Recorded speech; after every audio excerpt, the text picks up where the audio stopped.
৫৪ বছর ধরে নদীর যে ক্ষতি হয়েছে তা এক বা দেড় বছরে সমাধান করা সম্ভব নয় বলে মন্তব্য করেছেন পরিবেশ, বন ও জলবায়ু পরিবর্তন এবং পানি সম্পদ মন্ত্রণালয়ের উপদেষ্টা সৈয়দা রিজওয়ানা হাসান।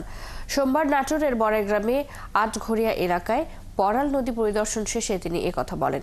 উপদেষ্টা বলেন, এই সমস্যার পুরোপুরি সমাধান না হলেও একটি রূপরেখা করে যাওয়া সম্ভব, যার কাজ এই মধ্যে শুরু হয়েছে, যার অংশ হিসেবে প্রতিটি বিভাগে একটি করে নদী নেওয়া হয়েছে, যা দখল ও দূষণ মুক্ত করার পরিকল্পনা রয়েছে।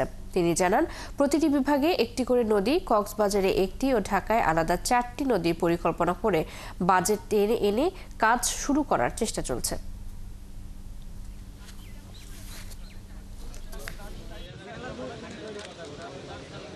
নদীর প্রাণ ফিরিয়ে আনা না, ধরেন আমি 53-54 বছরে যা নষ্ট করেছি, দখল করে, দূষণ করে, পরিবেশগত প্রভাব নিরূপণ না করেই অবকাঠামো দিয়ে এবং এক ধরনের জেদ করে যে আমি যা বলেছি তাই সঠিক, আর কোনো মানুষের কথা সঠিক না, এইটা করে যে ক্ষতিটা আমরা করেছি, এটা 1-1.5 বছরের সরকারের পক্ষে পুরো সমাধান করে যাওয়া সম্ভব না।